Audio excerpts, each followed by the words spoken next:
Hello अस्सलाम वालेकुम guys. तो आज हम लोग नया चैप्टर स्टार्ट करने जा रहे हैं, that is denture based polymers में केप के अंदर से ये चैप्टर आपके पास जो सिंथेटिक पॉलीमर्स के बारे में बताता है और नॉर्मली जो है डेंचर बेसिस को कंसर्न करता है कि व्हाट आर डेंचर बेसिस और वो किस तरह बनती हैं। तो हम इस में क्या क्या चीज़ें पढ़नी है, तो लर्निंग ऑब्जेक्टिव्स क्या हैं, तो ये हैं कि सबसे पहले तो डेंचर बेस होता क्या है, मटेरियल कौन क्या होते हैं, उसके प्रॉपर्टीज क्या होती हैं उनकी हैं, पीएमएमए क्या है, एमएमए क्या है, ये सब अभी आगे डिस्कस करते हुए चलेंगे।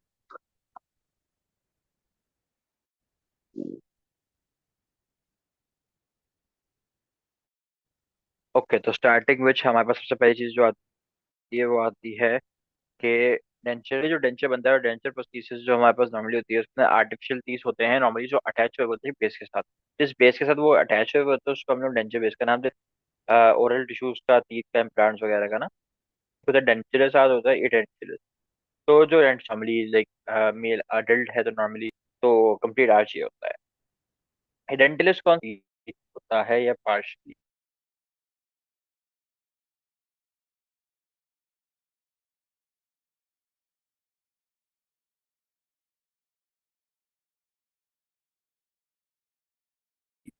मतलब कुछ दांत होंगे या कुछ ना नहीं।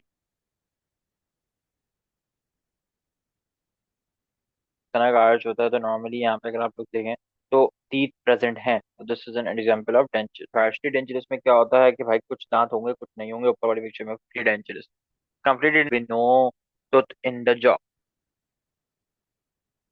कंप्लीट डेंचर की बात करें तो हमारे पास जो सीडीज बनती है नॉर्मली उसको हम लोग कंप्लीट डेंचर हम लोग नॉर्मली प्रोस्थो वगैरह में बनाते हैं। उसमें होता ये है कि हमारे पास जो है एक डेंचर की फ्लैंग एरिया होता है जो कि उसको साइड वाले एरिया कहते हैं, एक डेंचर बेस होती है जो बिल्कुल सेंटर एरिया होता है, और नॉर्मली तीन लगे होते हैं जो कि आर्टिफिशियल होते हैं। तो ये हमारे पार्ट्स होते हैं कंप्लीट डेंचर के। अब हम लोग करते हैं फैब्रिकेशन ऑफ डेंटल ब्रेसेस। तो फैब्रिकेशन करते कैसे हैं, तो बेसिकली जो हमारा मेजॉरिटी ऑफ डेंटल ब्रेसेस होती हैं वो फैब्रिकेट होती हैं फ्रॉम बेसिकली कॉमन पॉलीमर जिसको हम लोग कहते हैं पॉलीमिथाइल मेथाक्लोराइड, जो हम पहले पढ़ चुके थे। और इसके अंदर जो है सिलेक्शन हम लोग कुछ बेसिस पे करते हैं, जैसे कि अवेलेबिलिटी कितनी है उसकी, डायमेंशनल स्टेबिलिटी कितनी है, कैसे हैंडलिंग कर सकते हैं उसको, कलर एस्थेटिक्स है नहीं है, हमारे ओरल टिश्यू से कंपैटिबल है, एलर्जिक वगैरह तो नहीं हो रहा।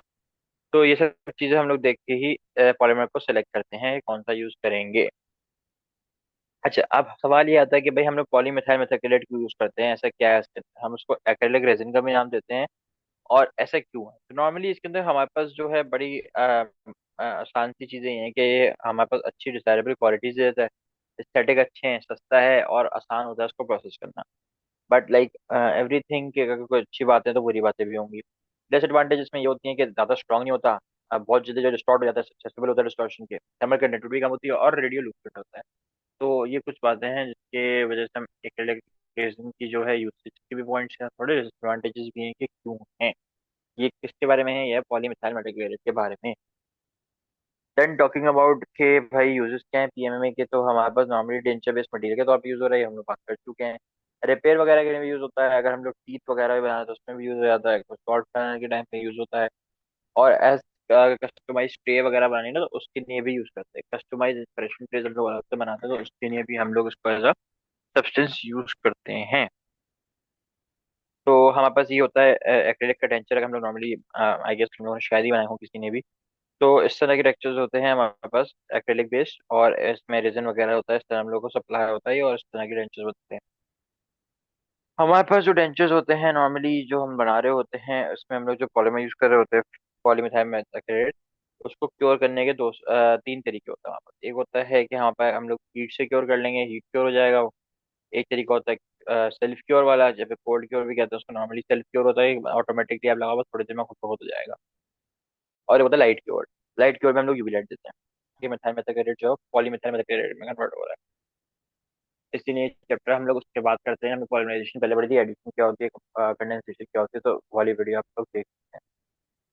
उसके बाद नॉर्मली ये है कि भाई फैब्रिकेशन ऑफ डेंचर होती किस तरह है, तो हम लोग पहला प्रोसेस स्टार्ट करते हैं कि भाई हमारे पास बहुत सारी प्रोसेसिंग टेक्निक्स होती हैं, और हर टेक्निक जो है उसके अंदर जो है हम लोग को सबसे पहली चीज तो इम्प्रेशन लेना होता है, सही है। और उसके बाद जो है इम्प्रेशन लेते हैं, उसके बाद एक डेंटल कास्ट जो बना लेते हैं इस इम्प्रेशन से ना, मतलब डेंटल कास्ट बेसिकली क्या होता है, मॉडल बना लिया आप लोगों ने। अब क्या होता है, ब्रेजन रिकॉर्ड बेस जो है उसको फैब्रिकेट करेंगे ऑन द कास्ट। मतलब अब जो है हमें एक बेस बनानी है फॉर द डेंचर, अब हम लोग उसी कास्ट पे जो हमने कास्ट बनाया था बेसिकली, यानी कि मॉडल बनाया था उस पर हम एक बेस बनाएंगे। अब बेस अगर बन गई है तो उसके बाद क्या होता है, हम लोग वैक्स ऐड करते हैं, उसके ऊपर वैक्स की पूरी एक लेयर बनती है, और टीथ जो है उस वैक्स के अंदर हम लोग ऐड करके पोजीशन करके और ऑक्लूजन में ऐड कर देते हैं। फिर उसके बाद डेंचर फ्लास दिया जाता है, और तो अरेंजमेंट वगैरह सब कुछ करके उसमें डाल के हम लोग डीवैक्सिंग करते हैं। डीवैक्सिंग से सारी की सारी वैक्स जो है एलिमिनेट हो जाती है। उसके बाद ये है कि हम लोग क्लीन व्लीन करके उसको पूरा साफ सुथरा करके फिर क्या करते हैं, हम लोग रेजिन बेस्ड जो मटेरियल होता है हमारा, एक्रेलिक वगैरह, हम उसको जो है एक वो बना के उसके अंदर जो है मोल्ड कैविटी जो बनती है हमारी डीवैक्सिंग के बाद जो कैविटी बनी होती है उसमें डाल देते हैं। और फिर अगर हमारा जो भी जिस तरह का भी वो है, अगर हीट क्योर्ड है तो हम लोग उसको वापसी प्लास में डाल के हीट कर देंगे तो वो पॉलिमराइज हो जाएगा। इसी तरह जो है ना, अ, अगर सेल्फ क्योर है तो ऑटोमेटिकली खुद हो जाता है। तो इस तरह हम लोग करते हैं, और फिर आफ्टर जो है फॉलिनाइजेशन जो है डेंच से बाहर आ जाता है, और उसको हम लोग इंसर्शन के लिए प्रॉपर्ली स्मूथ वगैरह ट्रिम वगैरह करके लगा देने के लिए रेडी कर लेते हैं। तो ये एक जनरल आउटलुक है कि किस तरह हो रहा है। हमारे पास डेंटल मॉडल बनाया, मॉडल बना के जो आर्टिकुलेटर पे डाल के हम लोगों ने वैक्स सेटअप कर लिया। टीथ सेटअप करने के बाद उसको फ्लास्को में डाल दिया, वहाँ पे डीवैक्सिंग हुई। डीवैक्सिंग के बाद जो नॉर्मली फिर स्टेप्स चल रहे थे वो एज इट इज चलेंगे। डीवैक्सिंग करेंगे, उसके बाद फिर ये कैविटी बनेगी, उसमें एक्रेलिक डलेगा, फिर वापसी जो है उसमें जाएगी।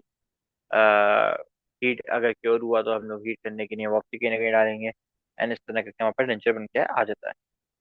अच्छा भाई, एक्रेलिक रेजन की बारे में बात करें तो एक्रेलिक रेजन जो है हमारे पास मिड 1990 से चलते आ रहे हैं। मेजोरिटी ऑफ जो हमारे पास बेसिकली ये हैं वो पॉलीमेथाइल मेथाक्रेलेट ही यूज होता है। और अगर हम लोग प्योर पॉलीमेथाइल मेथाक्रेलेट यूज कर देखें तो बेसिकली वो कलरलेस होता है, ट्रांसपेरेंट होता है, और एक सॉलिड स्टेट में एग्जिस्ट करता है। अच्छा जी, उसके बाद हमारे पास जो है बात ये आती है कि भाई डेंटल एप्लीकेशन में हमने फैसिलिटेट करने के लिए इसके यूज, तो मसला ये है कि पॉलीमर जो है उसको हम लोग टिंट करते हैं ताकि वो किसी भी शेड और डिग्री और ट्रांसपेरेंसी में आ जाए। तो ये हमारे लिए एक एडवांटेज की बात हो जाती है कि फैसिलिटेट हो जाता है ये। कलर और ऑप्टिकल प्रॉपर्टीज जो है वो स्टेबल होती हैं हमारे पास नॉर्मल कंडीशन के अंदर, और फिजिकल प्रॉपर्टीज जो है उसकी वो भी अच्छी हैं फॉर डेंटल एप्लीकेशन। पॉली मेथामेटिक की एडवांटेज ये भी है कि भाई इसका जो है प्रोसेसिंग वेरी इजी होती है, नॉर्मली हर बंदा प्रोसेस कर पाता है। हमारे पास ये प्रोवाइड होता है एज लिक्विड पाउडर सिस्टम के अंदर। हमारे पास लिक्विड के अंदर जो है नॉन पोलीमराइज मोनो होता है, मिथाइल मेथाक्लेरेट होता है जो उसका मोनोमर वाला पार्ट है, और जो पाउडर है उसके अंदर हमारा प्री पोलीमराइज पॉली मिथाइल मेथाक्लेरेट होता है बीट्स के फॉर्म में, स्मॉल बीट्स के फॉर्म में।